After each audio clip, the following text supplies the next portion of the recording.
मिटा दो जुल्म की हस्ती, यही हम सब का पैगाम है। हम सब भारतवासी हैं, संघर्ष करना हमारा काम है। मेरे भाइयों, ये 3% के लोग, एक विशेष कौम के लोग जो हमारे हक अधिकार को छीन रहे हैं, जो अपने आप को खुद को ही राष्ट्र समझते हैं और खुद की विचारधारा को हिंदुत्व समझते हैं, खुद के द्वारा जब हमारे ऊपर दलित शोषित वंचित के ऊपर उपद्रव करते हैं तो कहते हैं सैन्य प्रक्रिया हो रही है। खुद अपने विचारधारा के द्वारा जब हमको गालियां देते हैं तो कहते हैं ये ब्रह्मा का वाक्य है।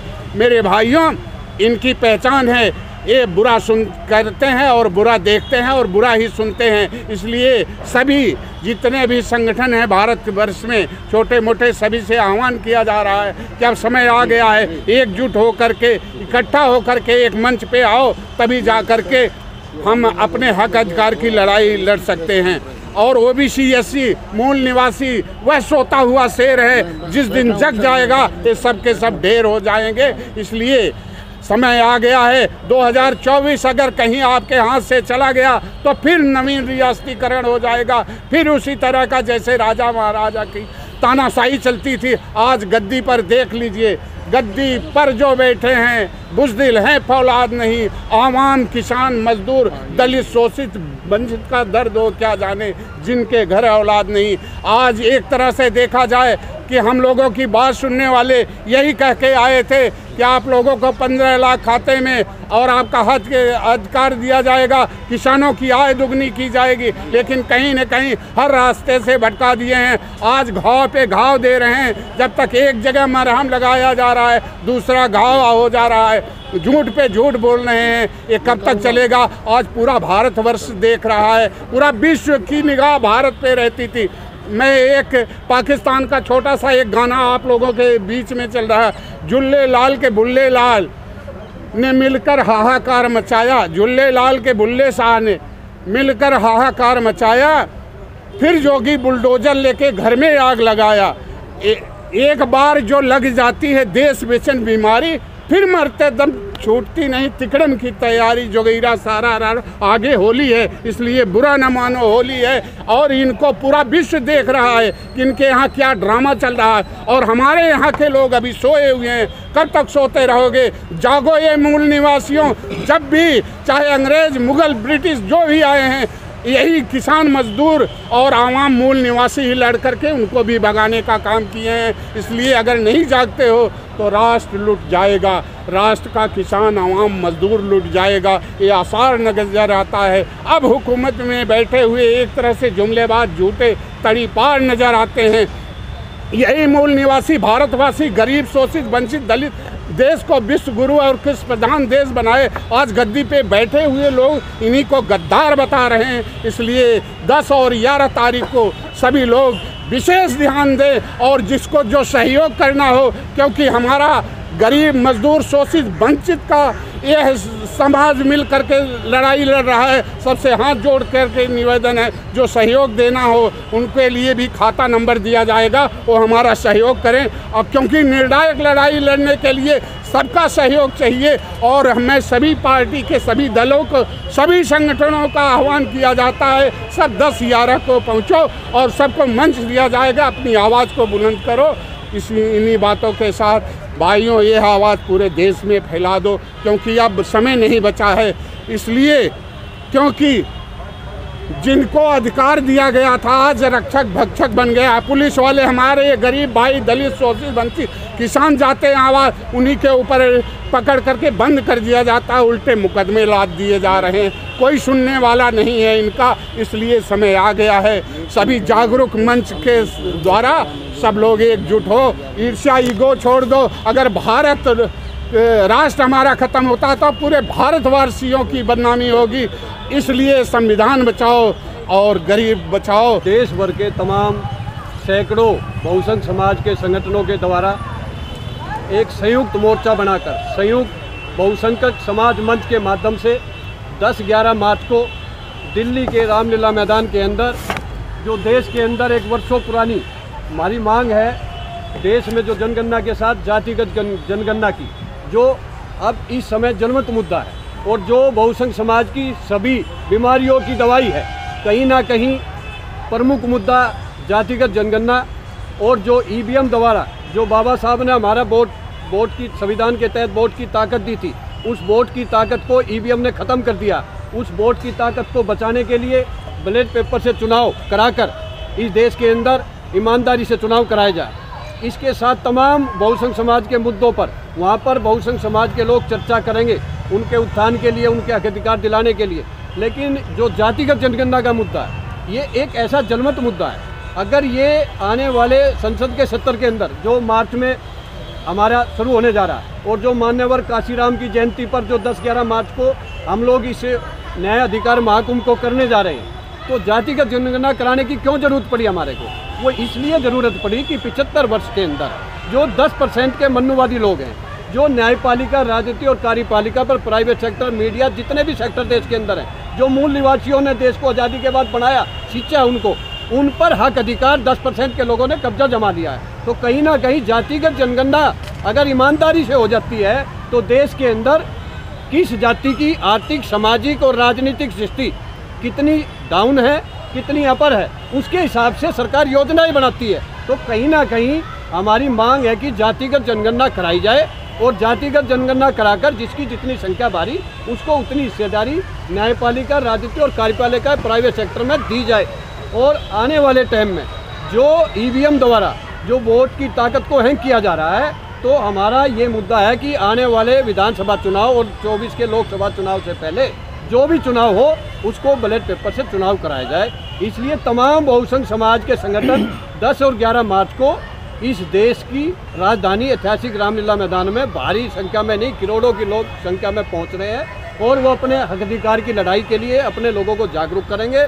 और मैं मीडिया के माध्यम से देश की सरकार को यही कहना चाहता हूँ आज इस प्रेस वार्ता के माध्यम से कि बहुसंघ समाज के जो मुद्दे हैं, इनको आने वाले संसद के सत्र के अंदर जातिगत जनगणना कराकर उसकी हिस्सेदारी देने का काम करो और बैलेट पेपर से चुनाव कराकर हमारी वोट की ताकत को बचाकर उसको ईमानदारी से चुनाव कराया जाए।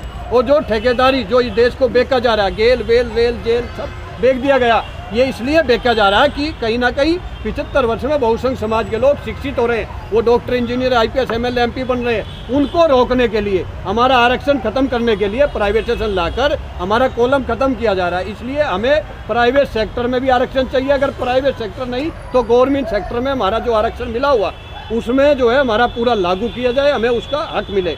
एक है कॉलेजियम सिस्टम, जो अभी इस टाइम आपने देख रहे होंगे जलमत मुद्दा है। एक तरफ तो मंत्री जी कहते हैं कि ये गलत है, चीफ जस्टिस कहता है ये ठीक है। मैं कहना चाहता हूँ दोनों मिले हुए हैं कहीं ना कहीं। कॉलेजियम सिस्टम से 75 वर्ष में 350 परिवार, वही मनुवादी, एक ही जाति के लोग उस पर कब्जा जमाए बैठे हैं। क्योंकि न्याय, ये जो UPSC की परीक्षा की तरह का अगर जजों की भर्ती हो तो कहीं ना कहीं SC ST OBC माइनॉरिटी के बच्चे भी उसमें जज बन सकते हैं। इसलिए कॉलेजियम सिस्टम को ख़त्म करना हो, इंटरव्यू व्यवस्था को ख़त्म कर UPSC की परीक्षा कराई जाए। और आने वाले टाइम में अगर बहुसंघ समाज के लोग इकट्ठा होकर इस लड़ाई को लड़ेंगे तो जातिगत जनगणना भी होगी और हम अपने अधिकार को ले पाएंगे। इसलिए दिल्ली के रामलीला मैदान में मैं तमाम बहुसंघ समाज के संगठनों से, बहुसंघ समाज के नेताओं से, बहुसंघ समाज के समाज सेवियों से आह्वान करता हूं कि वो 10 और 11 मार्च को दिल्ली के ऐतिहासिक रामलीला मैदान में भारी संख्या में पहुंचकर इस न्याय अधिकार महाकुंभ को कामयाब करें और बहुसंघ समाज के हक अधिकार दिलाएं। मार्च को जो न्याय अधिकार महासम्मेलन बुलाया है इधर रामलीला मैदान में दिल्ली के, तो हमारी जो मूल समस्या है यहाँ की ऊंच नीचता की सामाजिक व्यवस्था है। तो ये व्यवस्था जब तक समाप्त नहीं होती, हमारी कोई भी जो समस्या है बहुजनों की, ये हल नहीं होगी। तो इसलिए यहाँ पर जो फंक्शन होगा रामलीला मैदान में, तो इसमें सैकड़ों जो सामाजिक संगठन है वो हिस्सा ले रहे हैं और उनके माध्यम से जो है ये इधर हज़ारों के तादाद में जो है बहुजनों के कार्यकर्ता और नेता इधर आ रहे हैं। तो इस फंक्शन में हमने बहुजनों के 100 नेता और कार्यकर्ताओं को इधर बुलाया है ताकि वो इधर हमारे समस्या के बारे में चर्चा करेंगे। तो जैसा कि अभी इधर बताया गया है कि जातिगत जनगणना है, जल, ज़मीन का अधिकार है, ये सफाई कर्मचारियों की जो समस्या है, ये ठेके की नौकरी जो है ये बंद होना चाहिए। तो ये सारे जो मुद्दे हैं ये हमारे बहुजनों के जीवन के साथ जुड़े हुए हैं। तो इसलिए जब तक ये बहुजन वर्ग के लोग जागरूक नहीं होते तब तक ये कारवा जो है ये आगे नहीं जा सकता। तो इसलिए अलग अलग जो सामाजिक संगठन के लोग हैं, नेता है और राजनीतिक पार्टी के भी जो नेता है उनको भी हमने इधर बुलाया है, क्योंकि भले ही बहुजनों की सत्ता आती है लेकिन हमारे बहुजन वर्ग के लोग अगर जागरूक नहीं होते तो ये सत्ता जो है ये ज़्यादा समय तक नहीं चल सकती। तो इसीलिए बहुजनों को जागरूक करना ये बहुत ही इम्पोर्टेंट बात है। और हमारे जो महापुरुष थे, महात्मा फुले, डॉक्टर बाबा साहब आम्बेडकर और ऐसे गुरु और संतों ने यही काम किया जागृति का। तो ये जो संगठन के माध्यम से ये जो 10 और 11 मार्च का जो फंक्शन हो रहा है रामलीला मैदान में, ये बहुजनों के जागृति के लिए है पर्टिकुलरली। तो इसमें ज़्यादा से ज़्यादा बहुजनों के लोग कैसा हिस्सा लेंगे ये हमने देखना है। मैदान में न्याय अधिकार महासम्मेलन होने जा रहा है और उसकी प्रेस वार्ता में आप सब आए, आप सबका स्वागत है। सबको नमस्कार, जय भीम, जय मंडल। साथियों, ये जैसा कि आप सब जानते हैं, जो हमारे समाज और हमारे देश की जो बड़ी बुराई है वो जाति है और जाति आधारित व्यवस्था है। और इसमें सब लोग जो है अपने अपने तरीके से अपनी गतिविधियां संचालित कर रहे हैं। यहाँ प्रयास ये हो रहा है कि सब लोग एक बैनर, एक मंच पर आएँ और समस्याओं को इकट्ठा करके और उन पर एक साथ मिल करके लड़ाई लड़ी जाए। जैसा कि सबको पता है, मुद्दे एक हैं, लड़ाई का उद्देश्य एक है, बस बटे हुए लोग हैं। इसलिए कोशिश ये है कि इस न्याय अधिकार सम्मेलन में सबको जुटाया जाए और सारी समस्याओं की जो जड़ है जातीय जनगणना, उसके लिए पूरा जोर लगाया जाए। साथ में जो अन्य मुद्दे हैं जैसे जंगल ज़मीन का है, निगमों का निजीकरण है, न्यायपालिका में जो रिप्रेजेंटेशन है, खासकर जो कॉलेजियम सिस्टम है वो ख़त्म होना चाहिए। सफाई कर्मचारियों की जो समस्याएं हैं उस पर बात होनी चाहिए। जो घुमंतू जनजातियों की समस्याएं हैं, अंग्रेज़ों ने एक व्यवस्था बनाई थी नोबेटिक ट्राइब के लिए और आज भी वो उससे संघर्ष कर रहे हैं, ये ख़त्म होना चाहिए।